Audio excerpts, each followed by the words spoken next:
Hi, Friday, 1st of July, 2016. Monaco 64 here, home of alternative economics and contrarian views. Important news coming out of Europe this morning, just in the last half hour or so, I think. Austrian High Court orders presidential election rerun after far-right challenge. And I'm reading here from the Daily Telegraph, so I quote, it says, Europe was plunged into fresh crisis on Friday as Austria's courts ordered a rerun of the country's presidential election. The Constitutional Court ruled the election in which a far-right candidate was narrowly defeated would have to be held again because of irregularities in counting postal votes. Excuse me. The ruling means the far right may seize the presidency of a European Union member for the first time.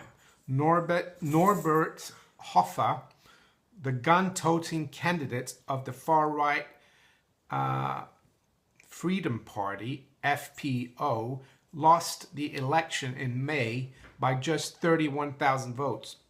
He was defeated by Alexander van der Bellen, a soft-spoken former economics professor endorsed by the Green Party. Mr. Hofer's supporters will hope Friday's ruling means he can seize the presidency after all.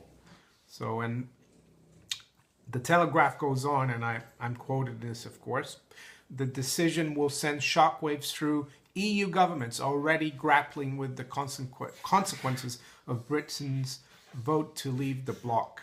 Mr. Hofer campaigned on an openly anti-immigrant platform and carried a Glock pistol on the election trail. While his party does not want Austria to follow Britain out of the EU, it is calling for radical reform of the bloc and has threatened to hold an Auxit referendum, A-U-X-I-T, Auxit referendum, if he doesn't get its way.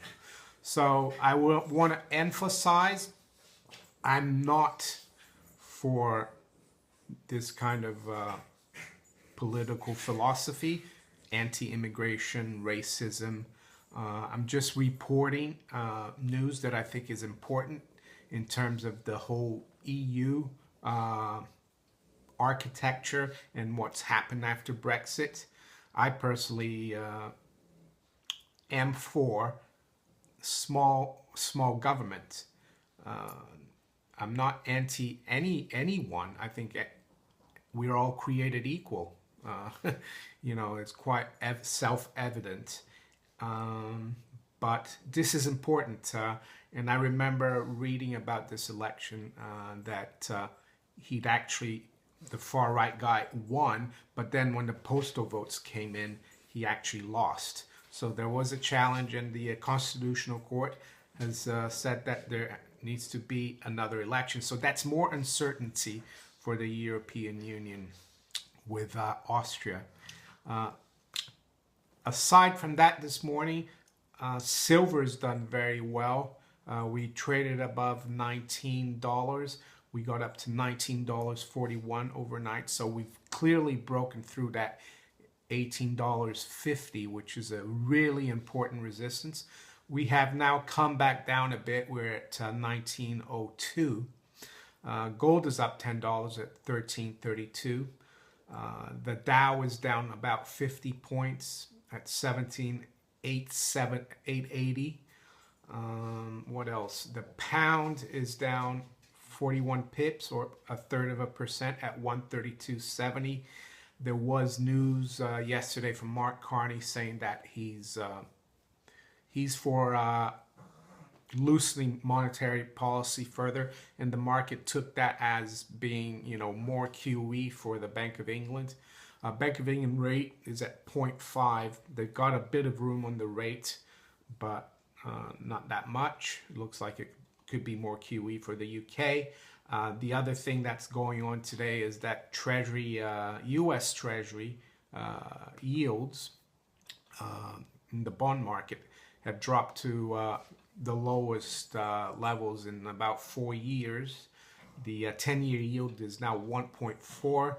The 2-year yield is 0.56. So actually the curve is still flattening. I made a video about this, and I'll put it up in the information on this video about the bond market and how when the curve is flattening, which means that the longer term yields are getting closer to the shorter term yields, that's a sign of a slow economic slowdown or recession. When I made that video, the difference between the 2-year note and the 10-year note was around 95 basis points. Right now it is at 84. So we're continuing to see flattening of the curve, which means that the bond market, which is the biggest financial market and in the world, it's not the stock market, is actually saying that it sees a slowdown. And that's why, you know, it's strange that the stock markets have rebounded so much this week. I think, you know, people are expecting central banks to come to the rescue again, but how, you know, all these rescues haven't helped the economies. What else? Yeah, that's about it for now. So important news out of Austria. It will bring even more uncertainty to the markets and to the European Union construct.